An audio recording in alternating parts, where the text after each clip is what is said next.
Hello everyone.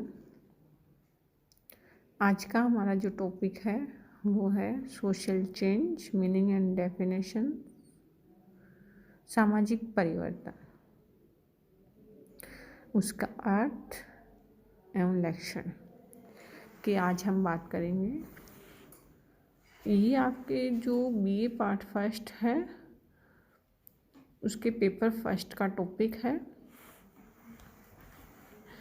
जिसमें हम देखेंगे कि सामाजिक परिवर्तन क्या है, क्यों समाज में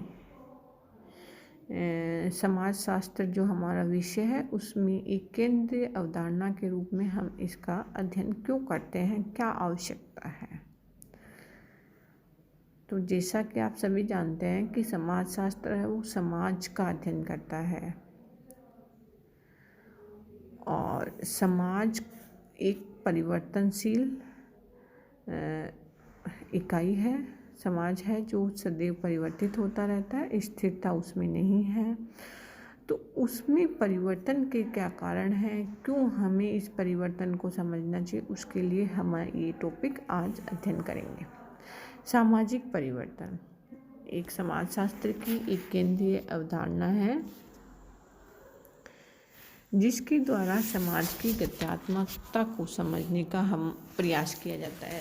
जिसमें हम समाज की गत्यात्मकता से हमारा यही तात्पर्य है कि जो समाज में परिवर्तन होते हैं उनको समझने का प्रयास किया जाता है कि कोई समाज दूसरे समाज से या एक ही समय में दो समाजों में क्या परिवर्तन है या अलग अलग समय में एक ही समाज में क्या परिवर्तन है, इनको समझने का प्रयास किया जाता है। सामान्य रूप से जब हम देखते हैं कि समाज की जो सामाजिक संरचना है, जिसमें समाज के जो अंग हैं या समाज की जो एक व्यवस्था है, जो उसका ताना बाना है, अथवा जो सामाजिक संगठन है, जो भी संस्थाएं हैं, उनकी भूमिकाओं के बीच उनका जो ताना बाना है, उनकी जो व्यवस्था है और समाज के बहुत सारे अन्य भी उपादान हैं में समय के साथ होने वाले बदलाव या परिष्करण की जो प्रक्रिया होती है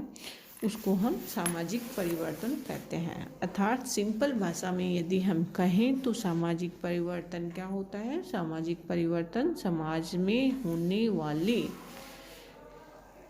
परिवर्तन को हम सामाजिक परिवर्तन कहते हैं। यह बदलाव समाज की पूर्ववर्ती स्थिति एवं बाद की स्थिति में आए अंतर को परिलक्षित करती है और सामाजिक परिवर्तन एक सार्वभौमिक एवं निरंतर चलने वाली प्रक्रिया है।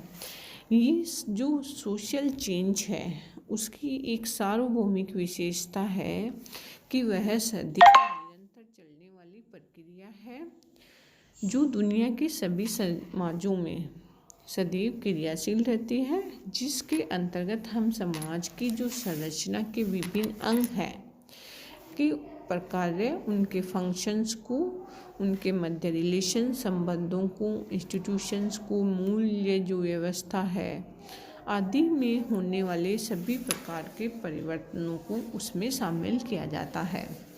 साथ ही यह एक मूल्य तटस्थ और व्यापक अवधारणा है जिसमें समाज का आमूलचूल परिवर्तन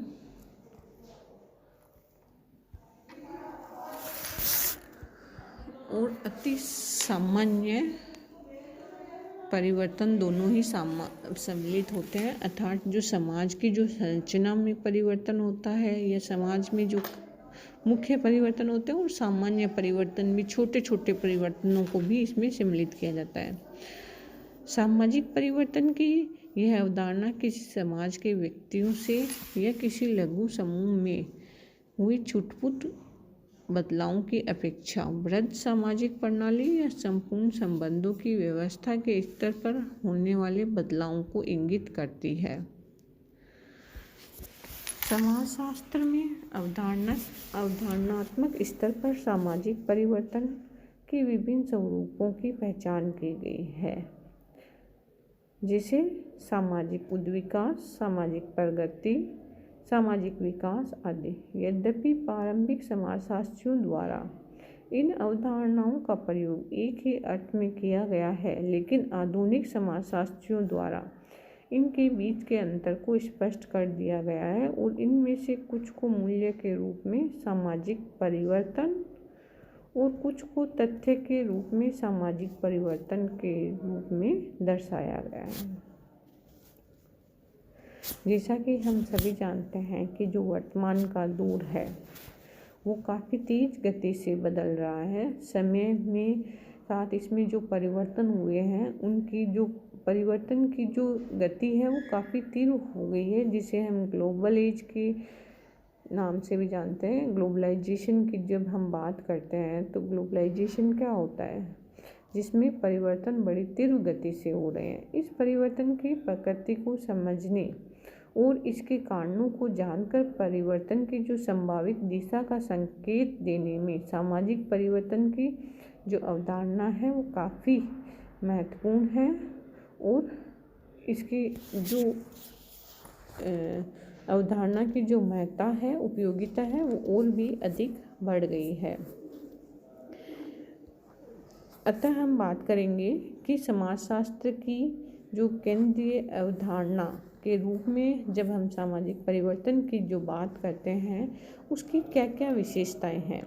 सबसे पहले हम देख रहे हैं कि सामाजिक परिवर्तन समय के दो कालखंडों के बीच सामाजिक संरचना एवं प्रक्रियाओं में होने वाले किसी भी बदलाव की सूचक होती है। अर्थात सामाजिक परिवर्तन है वो दो समय चक्र या दो समाजों, एक ही समय में अगर दो समाजों में परिवर्तन हो रहे हैं तो उसका भी अध्ययन है।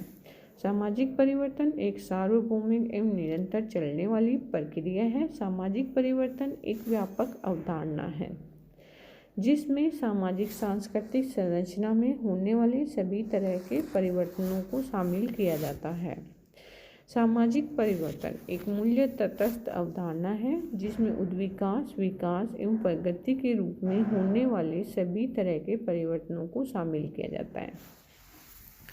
इसके बाद जो नेक्स्ट टॉपिक है वो है सामाजिक परिवर्तन के जो समाजशास्त्रीय सिद्धांत हैं वो कौन कौन से हैं। अतः हम देखेंगे कि सामाजिक परिवर्तन से जुड़े हुए सिद्धांत कौन कौन से हैं और वो समाज को किस प्रकार अध्ययन करते हैं। समाजशास्त्र में मुख्य रूप से समाजशास्त्र में मुख्य रूप से बहुत सारे सिद्धांत हैं, मगर उन्हें मुख्य रूप से दो भागों में वर्गीकृत किया गया है। एक होता है रेखीय परिवर्तन और दूसरा होता है चक्रीय परिवर्तन। हेलो एवरीवन, हम जिस टॉपिक की बात कर रहे थे वो था सामाजिक परिवर्तन।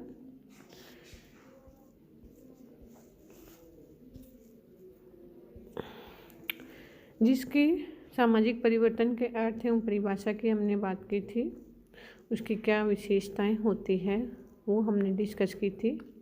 अब हम देखेंगे कि सामाजिक परिवर्तन के जो समाजशास्त्रीय सिद्धांत हैं वो कौन कौन से हैं। जब हम सामाजिक परिवर्तन के सिद्धांतों की बात करते हैं तो उसमें मुख्य रूप से हम देखते हैं कि दो प्रकार के समाजशास्त्रीय सिद्धांत होते हैं। एक होते हैं रेखीय, लीनियर, और दूसरे होते हैं चक्रीय, जिन्हें हम साइक्लिक कहते हैं। लीनियर जो परिवर्तन है वो या रेखीय जो परिवर्तन है वो समाज में एक ही दिशा में परिवर्तन को दर्शाते हैं और उसके जो प्रमुख पक्षधर हैं उनमें काम्टे, स्पेंसर, हाबहाउस तथा मार्क्स हैं। दूसरी ओर जब हम साइक्लिक परिवर्तन की चर्चा करते हैं या चक्रीय परिवर्तन की बात करते हैं तो इसमें जो समाज में जो परिवर्तन है उसको एक चक्र के रूप में, साइकिल के रूप में दर्शाया जाता है कि समाज किस प्रकार एक स्थिति से दूसरी स्थिति में जाता है और पुनः वापस उसी स्थिति में लौटता है, एक चक्र के रूप में होता है। इसके जो प्रमुख पक्षधर हैं उसमें हम देखते हैं स्पेंगलर, पेरेटो, टॉयनबी तथा सोरोकिन है। हम जो समाज में होने वाले परिवर्तन हैं उसके कौन कौन से सिद्धांत हैं उनमें हम देखेंगे कि इवोल्यूशनरी थ्योरी है। मुख्य रूप से 4 सिद्धांत हैं, 4 थ्योरीज हैं। पहली इवोल्यूशनरी थ्योरी, दूसरी कन्फ्लिक्ट थ्योरी, तीसरी साइक्लिक थ्योरी और चौथी है फंक्शनलिस्ट थ्योरीज। उद्विकाशीय सिद्धांत, संघर्ष का सिद्धांत और चक्रीय सिद्धांत और संरचनात्मक प्रकार्यात्मक सिद्धांत, जिसका मैंने एक रेखीय डायग्राम यहाँ पे बना रखा है। और इसी प्रकार के डायग्राम्स आपको एग्ज़ाम में बनाने होते हैं ताकि आपको अच्छे मार्क्स प्राप्त हो सके। सबसे पहले हम देखेंगे इवोल्यूशनरी थ्योरीज। इवोल्यूशनरी थ्योरीज हैं, उनके जो पक्षधर हैं उसमें August Comte, Lewis Henry Morgan और हर्बर्ट स्पेंसर हैं। दूसरी ओर हम देखते हैं कन्फ्लिक्ट थ्योरी, संघर्ष के सिद्धांत, उसमें कार्ल मार्क्स, लीविस कॉजर और रॉल्फ डेरेनडॉर्फ हैं। फिर हम बात करेंगे साइक्लिक थ्योरीज की, जिसमें Oswald spangle, Arnold Toynbee, Peter Sorokin और विल्फ्रेड पेरेटो। फिर हम बात करते हैं फंक्शनल जो थ्योरीज है उसमें टॉलकट पार्सन्स और विलियम ऑकबर्न। तो हम इवोल्यूशनरी थ्योरीज हैं उनकी बात करेंगे कि कैसे वो समाज में परिवर्तन के बारे में हमें स्पष्ट रूप से समझाते हैं और क्या उनका सिद्धांत है।